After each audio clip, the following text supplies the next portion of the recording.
Okay. So my name is Kevin Glenn Fisher. I've been working here at the University of Kentucky now for about 1.5 years. And I've got, just to give you an idea of how long I've been in the profession, I don't know if that's what you can ask, but I've been in this field now for 9.5 years professionally. Started as an RA back at Ball State University back in 2002, I believe, 2001.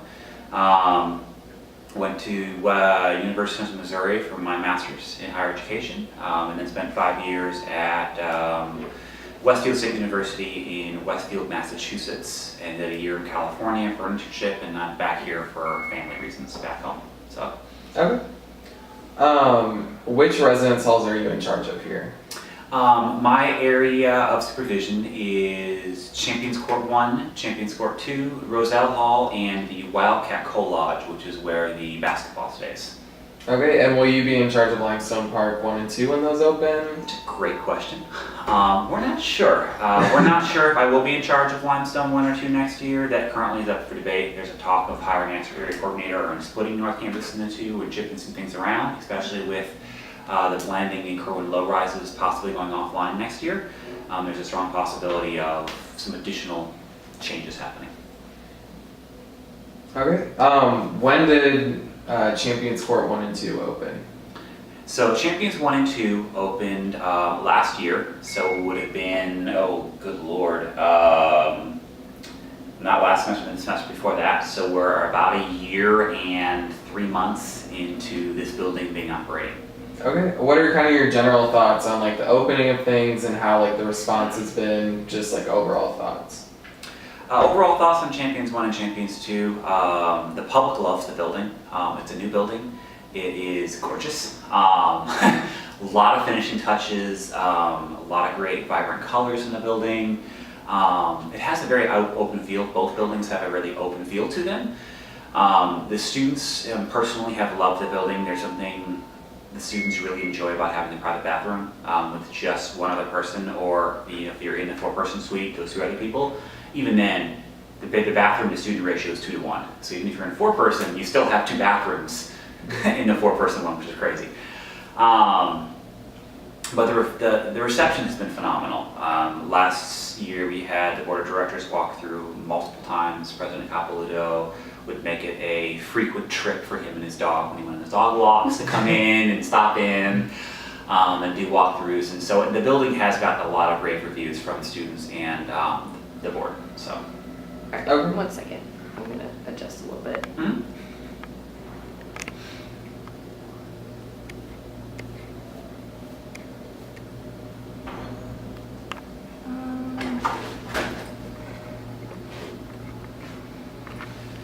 So it probably wouldn't help to open the window and make it worse. It's okay.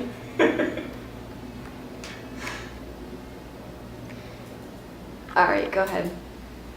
Okay. And when did Roselle Hall open? Roselle Hall opened in 2005. Our 10-year anniversary is actually this year. Okay. So. So where would you say students study or congregate most often in Roselle? So in Roselle Hall, students congregate most often in one of 3 locations. And just so you know, I was the direct resident director of that building last year. And so I lived in that hall last year with my wife and my daughter. So a lot of experience in that building. The first area is that hall is set up as split by gender on each side. So it's women's floor and men's side, and they have a common space in the middle by the elevator. That tends to be a very easy meeting place and a common space for our students because it's directly in between of kind of where that is. The downside of that is it can be a little noisy there. The second main area of meeting is there is 2 study lounges on each floor, and one side has a full kitchen and a large TV. And so that also seems to be an area because you can close the door. So you can be really loud and rowdy, and you can close the doors and you're not going to impact anybody. Essentially for the building, we do have something called the plasma room, which is a giant room with these giant seats and a not pinball machine, but a pool table and a ping pong table and a foosball table and a kitchen. And so that's where a lot of the large programs we put on. So anything that's put together for programming, we try to get students down there as much as possible in the first few weeks because they tend to hang out there a lot more often. Okay. And where would you say that students kind of congregate or hang out in Champions Court 1 and 2? So Champions 1 and 2, the common areas of hangout are more or less our lobby areas in the building. When you first come in, especially in Champions 2, they've got I believe it's an Xbox One or a PlayStation, I don't know which, right off the lobby in Champions 2, which tends to be a huge congregation area. For the rest of the building, we do have a lot of lounges in this building. In Champions 1, a lot of lounges in Champions 1 too. There's actually some studies going on right now about how well they're utilized and how often they're utilized. I can tell you for study purposes, they're used heavily. For social purposes, probably not as much. Something we just got this year in Champions 1 is we now have a TV and a sitting area right off the elevator in every floor, and that was not something we had last year. And so that has, this year alone, it's only been the last 3 months, become a really focal point for our students to hang out with, because there's 4 hallways in Champions 1, and so it's a place where all 4 hallways empty into. Okay. So would you say like proportionally, like the amount of activity you see in Roselle and like the lobbies and common areas, how would you compare that to Champions 1 and 2? So when you're looking at the amount of activities that are happening, I can tell you the number of planned activities that are by our staff are pretty proportional. Every hall has to put on a couple of large events every month. And every RA is supposed to be putting on 2 what we call CBAs, community building activities, which are really just to get students out of their rooms and hang out. So you will see more of those in Champions 1, for example, because we have 19 RAs. Mm-hmm. So 19 RAs, 2 events, a lot more than in Roselle where you've got 6 RAs. So proportionally a lot less, at least for the number of events. Now, for the number of impromptu social events, I couldn't tell you. From an outside observer who walks, I can tell you I do see a lot more of that in the Roselle area than I do in Champions 1 and Champions 2. Okay. So what would you say are some of like the upsides of each style of living? Like pretty huge contrast there. What would you say? Oh yes, upsides of the living areas between Champions 1 and 2 in Roselle. The upside of Roselle is you've only got one door between the bedroom and your hallway areas. So if you want to get students out for something, you know, you're doing free pancakes in the lobby, which we do all the time, and things like that. You literally walk in the hallway and go, pancakes, come on down. And students can hear you, okay? And so they're much more willing to come out of that room and exit that space. Because they don't have a little kitchenette as well, they're more likely to use the kitchens down the hallways, which means there's a perfect place for them to come down to. Mm-hmm. Another benefit I think of that building is it just is a smaller community. And smaller communities tend to build stronger community. That's research through and through. The smaller your community, you get more than about 400 students in a hall, that community starts breaking down, that sense of home. Upsides of Champions 1 and Champions 2, at least for our students, is the private bathrooms. They have those in Roselle, but not in the same way. They have a private bedroom there, and they've got the tempered mattresses, which is huge, and granite countertops, and top of the line, everything. I think our students really enjoy that. I think that's something that's very phenomenal. The facilities are brand new. I also think we have a lot less issues with maintenance in our newer halls, because 2 years versus 10 years is a big difference when you look at things breaking and falling apart. And so that's some of the upsides of Champions 1 and Champions 2. It does also work better for our students that may have social anxiety, or students that might be coming with different kinds of, I think of like Asperger's and autism. Sometimes those students would need that private room. And so Champions 1 provides an opportunity for those students to have that private bedroom.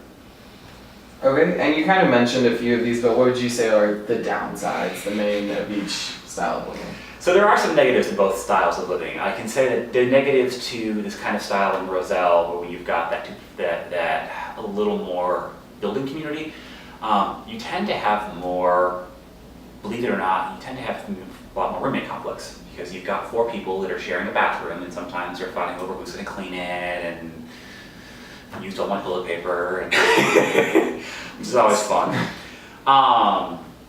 Other than that, the downsides to Roselle are pretty small in my opinion. I think, you know, you do sometimes get that sense of community become too strong. where people are, this is my community, this is the only place I know and I refuse to leave. So sometimes you have that territorial of, I love living here, which can be sometimes a negative. The negatives of CC1 and CC2, if you look at building community, I think is a little bit different. It's much harder to get students to leave their rooms. They don't want to leave their rooms. And so you're working with students now, and this is something part of the millennials, something that's really well researched and documented. Students are less likely to be social if the opportunities are not easily present. You've got all the social media, right? And so students in these kind of styles of hall, you can go into your bedroom, lock the door, and never have to interact with your roommate or your suite mate, okay? You never have to talk to them if you don't want to. There's no forced interaction. When you're living in the same bedroom with someone, there's a forced interaction. I think it's a negative because it doesn't allow our first year students in a time when they are the most willing and able to figure out how to have those interpersonal relationships with somebody. Conflict is necessary. And so sometimes the opportunities to have those conversations about the conflict don't exist. And lastly, like I said before, there's just not the same kind of meeting spaces. We have a lot of common spaces in the building. We have a lot of opportunities for students to interact. It's hard to get them to leave that door. You knock on a door and you'll be lucky if they hear you in the second bedroom. Okay, so what's the most surprising thing, like when you open these halls, what was the most surprising benefit that you heard of that maybe you didn't expect? Most surprising benefit of the new halls that I didn't expect. That's a phenomenal, interesting. I don't know if it was a benefit, it was how well it was received. But not only our students, but our... But it saved that part, right? Yes. Okay. Okay, yeah, go on. It should be fine. And so I think it was really well received by our parents and our students. Students love the building, they talk very highly of the building. Parents talk highly of the building. And so that surprised me as someone who is more of a fan of the traditional style housing. It surprised me of how well everything was received. Okay, and what was the most surprising problem you faced that you didn't expect when these opened? Most surprising problem? Maintenance. Opening a new building, something's going to go wrong. Whether it be they left construction materials in some of the pipes, which that actually happened. Evidently someone dropped a candy wrapper and some a 2x4 down a pipe that was supposed to be used for sewage. You don't find out you have that problem until it backs up. Yeah. And then you cut open the wall and you're like, why is there a 2x4 in the pipe? Something special when you open a new hall. You have to be ready for anything.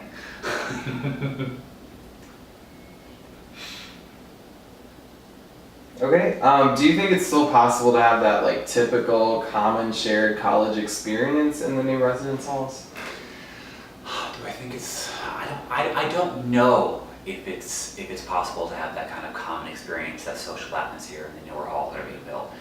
And to be honest, I don't even know if it's still possible to have it in some of our older halls, like 2005 halls. We here in Kentucky and in general are very strict about having the doors closed at all times. Okay, RAs will go, they're trained. When you see a door opened for a student door, you need to make sure the door's closed. There's a Minger law, which you guys should look up if you haven't been notified. There is something called the Minger law, which is the fire law in Kentucky. The Michael Minger law. There's a lot of codes that require you to have door closers on every door, okay? And in the old school, 10 years ago when I went to college, we just propped them. You can't do that anymore in a lot of places. So how my social atmosphere was, every door was open. You walk down the hallway, every student's door was open. That's how I met my wife. I walk down the hallway and they're like, hi, my name's Kevin, nice to meet you, right? That atmosphere, that opportunity doesn't exist when, first of all, now you have 2 doors to get in. So your bedroom's 2 doors in. And we discourage students to keep those doors open. So the college experience that I got 10 years ago, I don't know if it exists in the style of housing we're currently building. Okay. Do you think students feel more positively about their college experience when they're living in a new fancy residence hall? So yes, students that are living in newer types of housing do report higher satisfaction with their college living experience. The contrast is they rate their living experience better, But when you look at the research, they rate their social interactions and their ability to navigate conflict and their ability to be able to be successful as a student as lower than those students that are living as additional. So they love their new Wi-Fi and they love all the new things, but there's something special about living in an older hall where the Wi-Fi goes out and everyone's down the hallway playing games, board games, you don't get in a newer hall. Okay, what survey is that you're mentioning? Like, do you have like results that we could see? I've got some information here, some things I pulled online, but again, if you do research and you Google residence hall living, social interactions, and like basically like residence hall style, and you can search traditional versus new styles of residence hall living. There's a lot of research that are out there. Okay. One of the places you might want to take a look at is there's some national surveys, the RISI, RI. Can we just have your name and job title with UK? My name is Penny Cox, and I'm the Director of the Housing Project Implementation and New Strategies. Okay. How long have you been working for UK? I've worked at UK 43 years. And what other positions have you been in over the years? My last position was Associate Vice President for Information Technology. Prior to that, I was Assistant Dean in the College of Dentistry. And prior to that, I was the Director of Housing. And prior to that, I was in Finance, Business Services, so lots of different positions. I won't go back any further than that. Okay. So can you just first kind of walk us through the process for designing a new residence hall? Where does it go and how are you involved with that? Okay. I'm sure it's a very elaborate process. It is. We have a group called the Project Implementation Team, and we abbreviate that and call it PIT. So we have a weekly PIT meeting each Wednesday, and participants in that meeting include myself. I chair the group, but we have the architect, we have our capital construction folks, a project manager, our facilities, we have residence life, we have our auxiliary services, we have our budget office, and when we're doing a new contract, we have our procurement and legal folks in the group. But most of the time, it's just that first group without legal and purchasing. So we'll look at how we want to transition and do the domino, because one of our guiding principles with the project was that we would not ever go down in terms of the number of beds that we have online. The campus is also pretty confined in terms of the amount of acreage of land we have. So we're building on land where older buildings were. So we build new and then take down the old. The interior design folks actually have a seat at the table. So a faculty member from the College of Design. Last year it was Mark O'Brien. This year it's Rebecca Radke. And part of it when we get down to actually looking at interiors, and in my floor here we have some samples that we just reviewed last week for University Flats, which is a building that'll come online in fall 17. So you can see what kind of floor tiles, carpets, colors, paints, and all that. But it's a very collaborative effort. Everybody has a voice, and we get student input. So last week when we had the interior design folks in, we had groups of students come and actually see it and provide their feedback. Okay. So next year, like just looking through the housing booklet, 65% of the beds are going to be those private bedrooms. So as far as like the design of that, and how was it decided that those private bedrooms would be kind of the majority of beds in this new project? Very interesting. A couple of things. First, we did a survey with our students, and 93% of our incoming class last year had never shared a room. So I have to ask you, did you share a room? Growing up? Mm-mm. Did you? I did. You did. I never had my own room. So I think it's part of that age where students didn't have to share. I mean, families are getting smaller, and students had their own space, and they wanted their own space. They like having a roommate, but they also liked having that privacy where they could close the door. So that was one factor. The other factor is we look at living learning, and so we wanted to create opportunity to build community. So in every hall you will see lots and lots of multi-purpose rooms, study rooms, lobbies, the things that build that community. But if a student wants privacy, they can go to their room. So a Okay. blend of both. Yeah, perfect. So did you also look at any like research or anything on the types of rooms that are best for students, or how traditional housing, all that kind of stuff? We did. In fact, I've got the book right. Perfect. It's called Learning Initiatives in the Residential Setting. So when we were starting the designs for the new housing, we actually brought in Gene Luna. He's at South Carolina.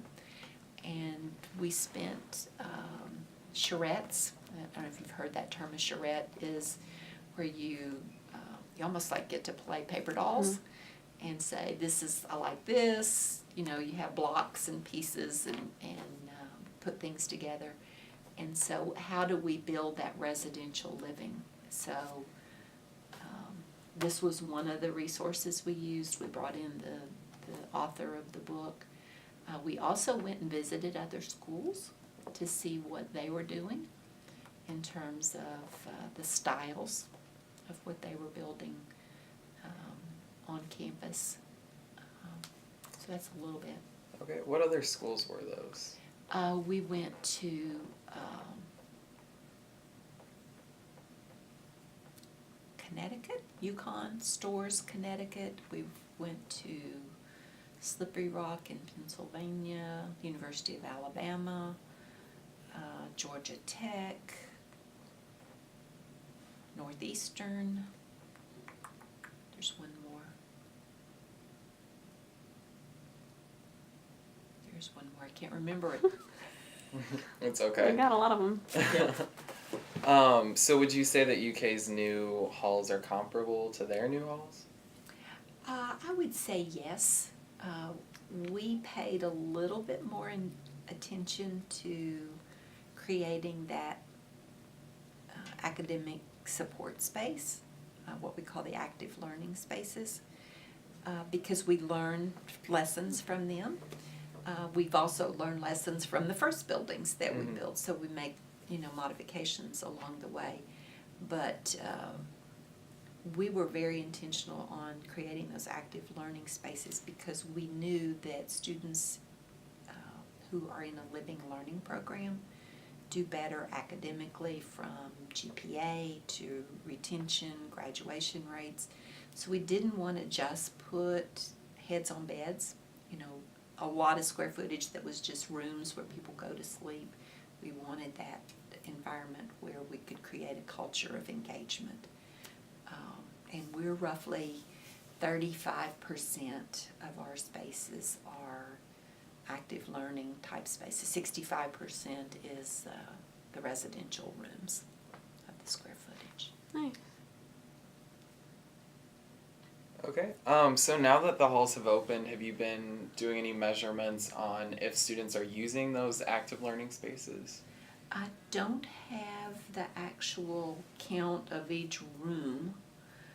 What we have is our conversations with students who say, I go to this room that has this kind of soft seating furniture when I want to just hang out with my friends. If I'm really wanting to study, I'll go to the room that has the library tables and task lighting.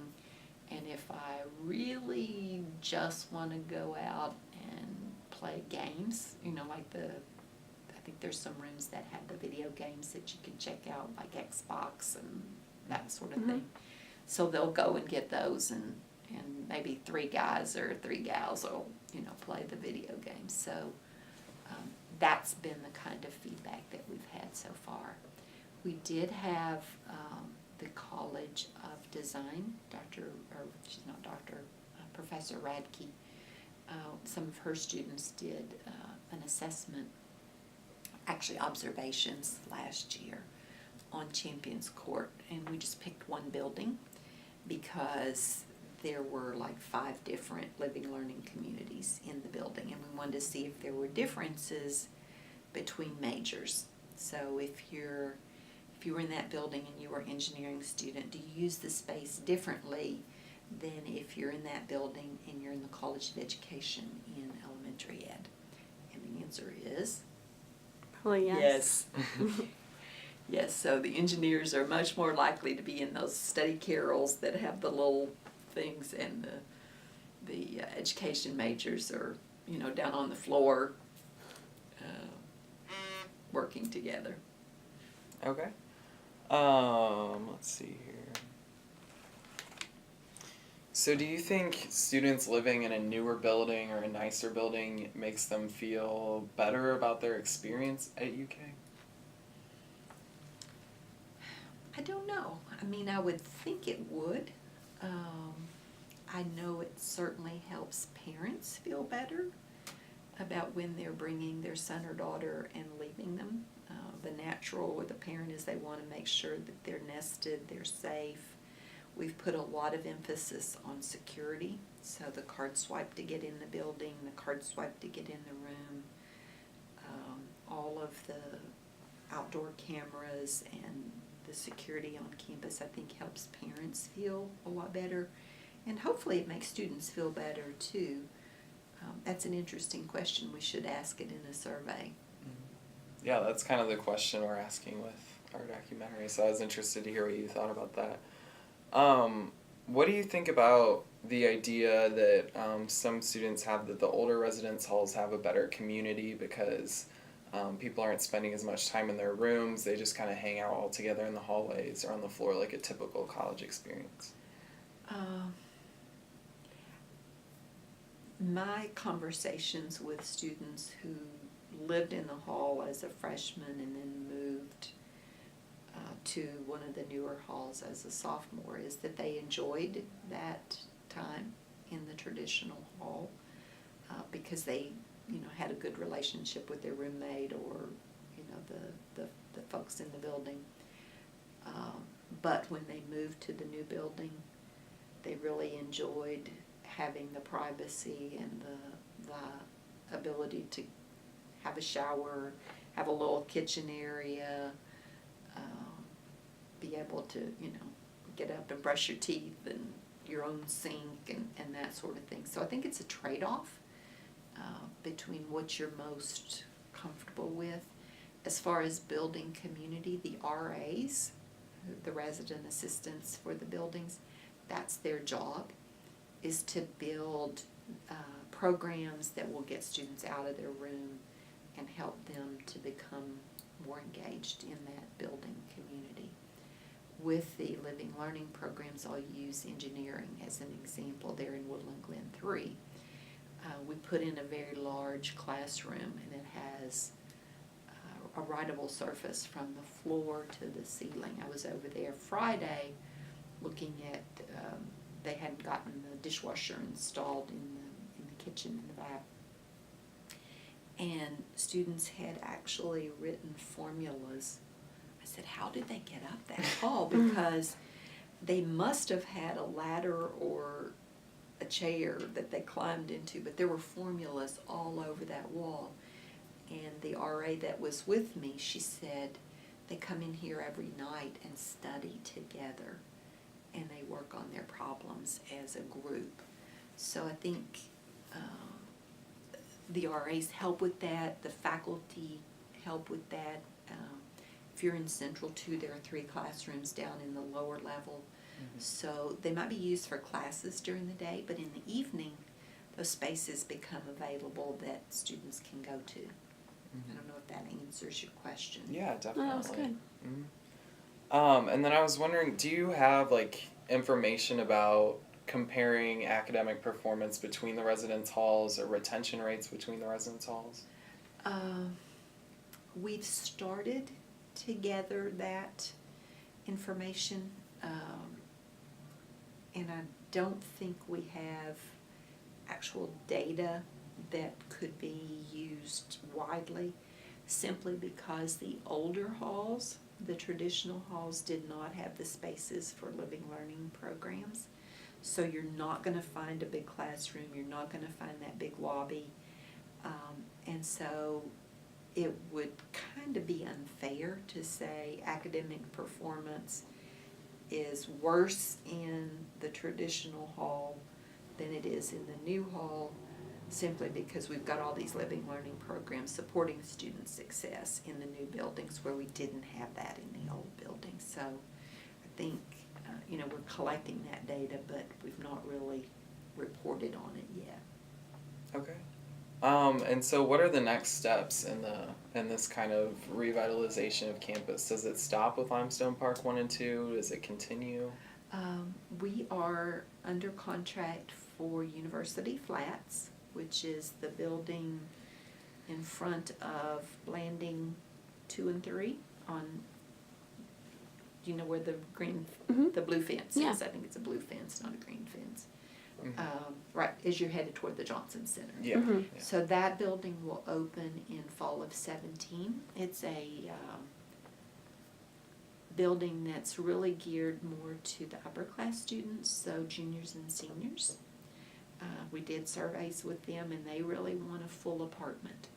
So they want a kitchen where they can cook, they want a washer dryer where they don't go downstairs and do their laundry. So those units in that building are much more focused on that upper class junior, senior, whereas the two-person suites are more for freshmen and sophomore type students. We also we have a wing on that building that is for graduate professional students. The building looks like one, but they don't really connect. I mean, if you're in the undergraduate wing, in order to get to the graduate and professional wing, you have to go outside and you have to swipe to get in. But we're experimenting there with studios and one-bedrooms for the graduate and professional student who, most of the time, they don't want to have a roommate. They like being sort of cocooned and to study. They're either in a research lab, they're in pharmacy school, they're in med school, they're in law school, so they're really heads down focused. So we're building 131 of those units, and those will open in fall of 17. We'll take to the board in February the new honors hall. I think you probably. My name is Andrew Campbell, and AndrewCampbell,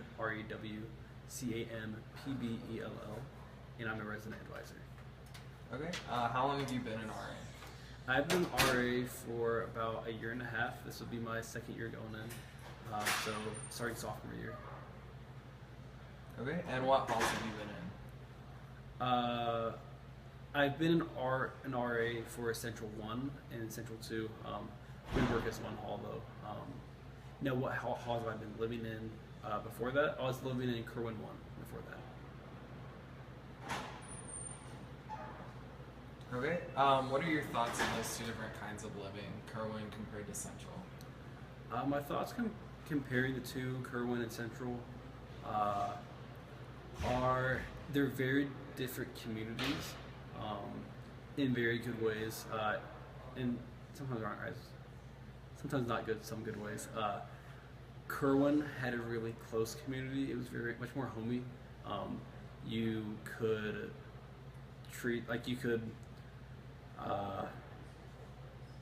my example I use is you can walk around in your underwear in the lobby and no one really cared. And everyone spent a lot of time together, mostly because you have such fewer residents. You get to know everyone a lot more. So living in Kerwin 1 really was a fun experience just because I got to meet a lot of good friends. Hey guys, thank you. Yeah, Kerwin was really. This is funny. Kerwin was a really fun experience just because the community was very close. And my brother was an RA at Kerwin once, so I got to live with him, which was kind of fun. And then coming here, it was a lot very different. It was much more professional in a way. People were on better, they behaved better. They made, because we live in such a nice and newer place, people treated it with more respect, I think.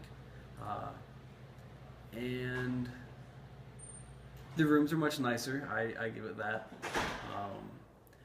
But I do believe that sometimes there isn't as close of a community just because there are so many more residents, and the rooms are pretty nice. People like to stay in them. Okay, so what's your job as an RA as it pertains to like community building? So my job as an RA for community building is making sure that every resident feels welcome and making sure that all needs are addressed and not just focusing on one group of people, because there's a lot of different people who live in these residence halls who are in different majors. Some might be rushing, some might not be, and some may be from Lexington, some may be from California or other countries.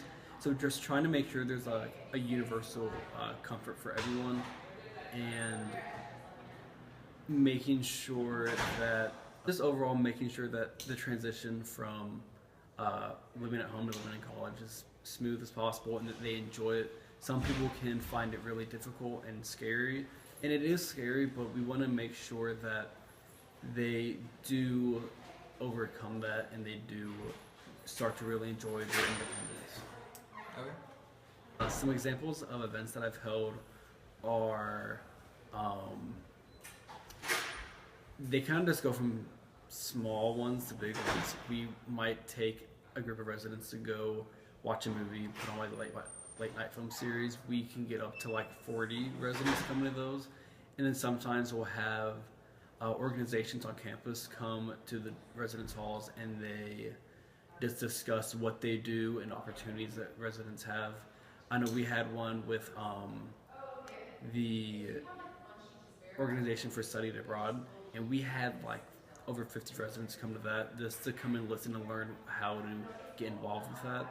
And then we have events like going on tonight. We have a event where residents are helping make blankets for the homeless, and so that's a really great event. We can get a lot of residents involved and a lot of blankets to be made, and it really makes everyone come together, because when you sit down and you all are doing an event together, it really brings you together, and you meet a lot of different people that way.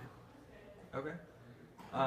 So living in one of the newer and nicer dorms is definitely different than living in the Kerwin complexes and Blanding complexes. There's a different level of respect for the way the place is maintained. People like to keep the place cleaner, it seems like, when they live in a nicer place like this. And also, maybe people, they want to spend more time here as well. When you're living in a place that isn't as nice, you can try to spend more time off campus or in the lobby, but when you don't really want to spend much time in your room, which a lot of people here do. So that's kind of, it's like it has pros and cons. When you spend time in your room, you don't get as much interaction with the other people in the residence hall. So like in the older places, you get to meet everyone because you're out and about and want to be not in your room. They all have their good and bad aspects. Each of them very different, but fun in their own way, definitely. Okay. Is there anything you would change about this living style? Where I really like the living style in Central and Johnson, just because it hangs on to the dorm life.